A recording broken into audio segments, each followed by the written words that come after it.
Welcome back. How are you hanging in? I am hanging in, and I think that that's about all we can ask for right now, and I think that that's okay. But since I last saw you, I have made a lot of progress on this community piece. I have finished all of the trees, and I have just 3 more people to make, and they're small. So I think I can get those done today, and then we'll see what else I can get into, or what we can get into, before I go out and meet with a friend in Williamsburg for a concert tonight. But I am feeling pretty good about the prospects of the day. If you're new here, welcome. I am Alexis. I'm a full-time artist here in Brooklyn, New York. On this channel, typically I share my art and the inspiration behind my art and life here in the city. And if that sounds like something you're into, I invite you to stick around. But we have been slowly and surely working through this first of many to come community pieces, and the idea behind these pieces is that they celebrate what a truly supported and caring and thriving community can look like. And so I think that as we navigate difficult times, it is absolutely imperative that we hold on to hope and we hold on to the vision of what is possible, not simply give into what currently is. And so that is what I navigate from, and that is where all of my art stems from. And if that sounds like something that resonates with you, you're in the right place. But I want to show you just kind of where we're at. So I've got all of the trees done, and then you can see I've got all of those people. This is what I worked on since I last saw you, and it has, 1,478 pine leaves. It was really good. Took my mind off of current events and allowed me to just meditate, you know?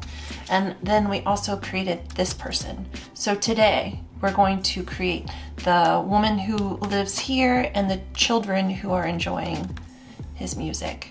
So I will say that one of the things that I find most challenging is figuring out the right colors, because I start with a sketch, and on paper, I don't know. I've thought about doing this a couple of different ways, but normally once I get the sketch done, I just want to jump in, and then from there I kind of dig through my collection of paper to figure out what colors I want. When it is a smaller scene, I think it's a little bit easier to find the composition. Right now, because this is the largest one that I've done, and we have, let's see, 2, 4, 6, 7, 8, 10 people. I want to make sure that I have the colors kind of spaced out. I think that is kind of what had me pause for a moment, because I want to make sure that as I create these last 3 people that they work compositionally. I need to spend some time kind of thinking about what color combinations I want where, so that the whole piece feels cohesive and it flows really well. So that is the first task at hand. I have just a stack of paper here, and I can show you, we're gonna create, let's see if we can get it. We're gonna make her, and we're going to make them. So just 3 small people, 2 children, 1 small woman. But first we gotta figure out the colors. So it's not just I think the tricky thing is it's not even just the color of their clothing, it's also skin tone and hair color, and I want as much representation as possible within any given piece. And I want it to feel just want it to feel good, you know? I want it to bring joy to people who see it, and I want it to also I don't know, maybe push back on preconceived notions of what community looks like. So I am going to figure out this color combo and then get to cutting.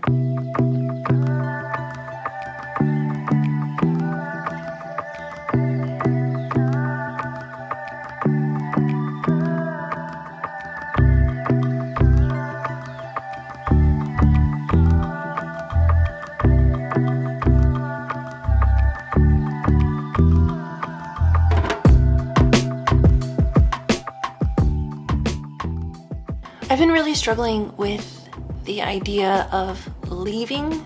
I think it is perhaps a very reasonable trauma response to leave when things get hard. But as I think about like leaving, there's nowhere that I want to go. I mean, I love to talk about like someday maybe we could fill in the blank, right? But in all actuality, I just want to travel. I want to get to a place in life where I can see the world, but come home to New York City, because New York City truly is my home. And I haven't been to many places, but every place that I've been to has been wonderful, and I could not wait to get back, right? And so, I don't know, I think things are going to be uncertain for a while, and I think that we are experiencing what I've seen therapists refer to as collective trauma, but we've got each other, and together we can get through it, and together we can build something better.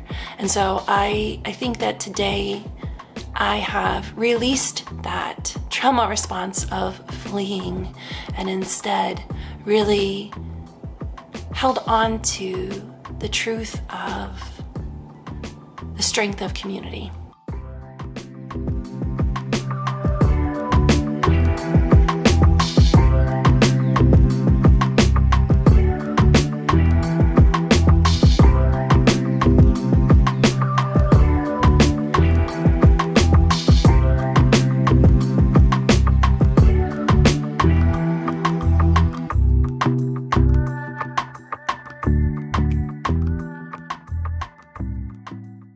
Definitely making progress. I just finished the first little person and I'm pretty happy with her. They always turn out different than I expect, right? Differently than I had planned. So I added some curls to her hair and some texture to her skirt. I had no idea. I just knew I wanted a little pop of red in that little window. And so I gave her a red watering can, and I will always love all things like 60s, 70s. I mean, my apartment is definitely that color vibe. And when I was growing up, I had those big daisy stickers on the walls. So I added a daisy to her watering can because I thought it was like the perfect fit. So she's done. I'm feeling really good about it, and I'm gonna move on to the next two. We usually drink Dunkin' Donut, like hazelnut coffee. And if it's not that, I drink Folgers. But I drink the black silk because it's what my grandma drank, and it reminds me of her. And if you've been here for a minute, maybe you know how important she was to me, but she was like, she was like the most important person to me. One of the last times I saw her before she passed, my dad had just passed, so my little sister and I went to his funeral. And then when we got back, we all had pizza together, like my family, at large, if you will. My grandparents were there. And my grandmother at that point was struggling with Alzheimer's. And like being in New York and her being in St. Louis, I didn't always see it, but like I had started to kind of see moments of it. And I was still teaching, still like thinking in my mind that I was like on a very like clear path forward within that career. But I had been making things out of paper for maybe about a year, because this was 2019. So for a year I'd been making things out of paper. And she turned to me that night and she was like, "So how's the art going?" And I was like, "Oh, Grandma, it's going good." And she's like, "You're doing that full time?" And I was like, "What?" I was like, no, I'm not. I was like, "I would like to, but I'm not doing that full time." And she was so insistent that I was a full-time artist and that I had left teaching. I like to think that in that moment she saw something that I could not yet see. I don't know if I've told you that story or not yet, but when I am really scared about stability and how I'm gonna make this work and how I'm gonna find the people that this resonates with and that are down with who I am, you know what I'm saying? I think about that and it brings me a lot of peace. And so, all these pennies that I've been finding, I talked to her. I don't know, I think there's power in talking to your ancestors. And she is the ancestor that I've had the strongest relationship with. So I do talk to her a lot. And I do believe that she's given me a bunch of signs. But all of these pennies that I started finding, I think that they are signs from her. And I can get down with the woo, it's fine. If you're not, that's okay. But I like to think that they're signs from her telling me to like keep going. And so, I don't know, I tell you, there are not like a lot of pennies just like on the street. I swear, there's not a lot of pennies in New York. There's not a lot of money on the streets. There's like so many people who live here. If there's money on the street, it's gonna get picked up. I have lived here for almost 20 years and I've never like found an abundance of anything except for garbage on the street. But when I tell you that almost every time that I walk out of my apartment, like 2/3 of the time I find a penny, it's never when I'm looking for them. Right? And there's like this whole idea of like detachment. The things will come when you detach from the outcome and you just like accept that it's gonna happen. And I struggle with that, but I'm like trying to wrap my brain around it. So I have seen, and I think that this is a greater lesson in that, is that when I am looking for the pennies, I don't find them. But if I have in my mind like, oh, I bet I'll find a penny today, and I stop looking, then the next time I look down at my feet, there's a penny. I'm not even kidding. It's like you have to release the expectation for it to come in. So I don't know. I think it's my grandma giving me some encouragement when I need it most. And also maybe continuing to teach me like lessons on life from wherever she is, because I do think that there is something to releasing the pressure of something coming in or an opportunity and just doing the work to get to where you need to go and trusting that in doing that work, the right opportunities will present, right? And so that goes back to Julia Cameron, like synchronicities and like being that co-creator, right? I think the thing with manifestation that I really struggle against and I don't like is people talk about it as like, oh, well, if I want this thing, then it'll just happen. But it's not that. I think it's you want this thing, so you work really hard and you do what you need to do to get to where it is that you're going. And because of that work and because of the belief that the work is going to lead to something, then perhaps it does. So that's what I've been really thinking about. But I'm gonna make some grandma coffee. If you haven't had any of this, it's really lovely. And it's not expensive, but it's the black silk, so it's like super dark. I know people talk a lot of like whatever about different kinds of coffee. I love my grandma coffee. So I'm gonna make some grandma coffee and then we're gonna get these other two people made. But I'm feeling really thrilled and excited, and yeah, let's get this coffee going so we can get this finished.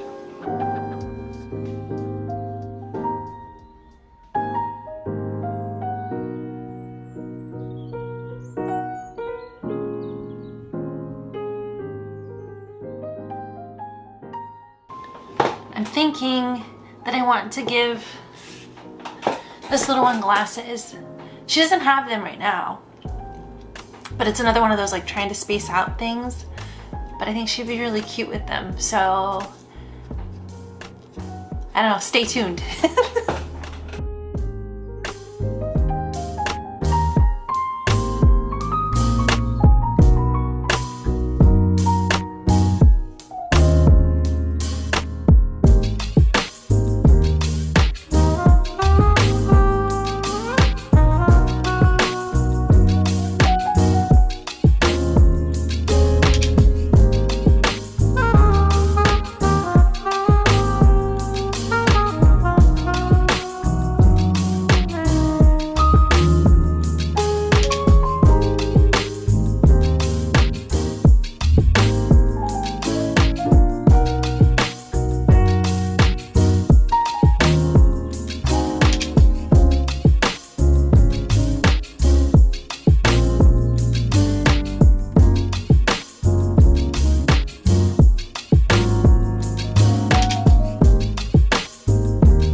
right, 2 out of 3.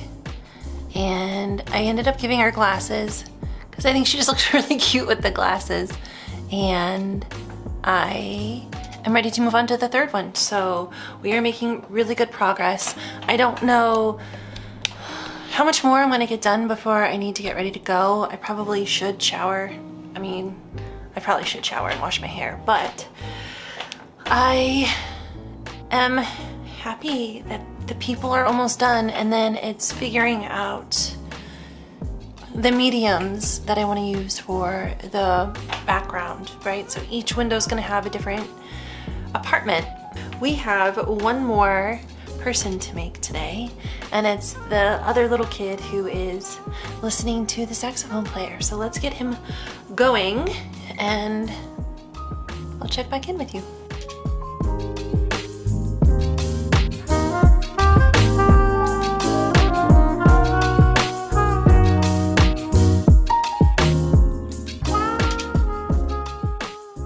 I'm convinced that at this point in my life, the best way through is together. I was reminded of that African proverb, if you want to go fast, go alone, and if you want to go far, go together. The quick fix is to leave, but then what? Nothing changes, nothing heals, nothing gets better. But if we stick together, we can overcome great odds and build what so many of us dream is possible.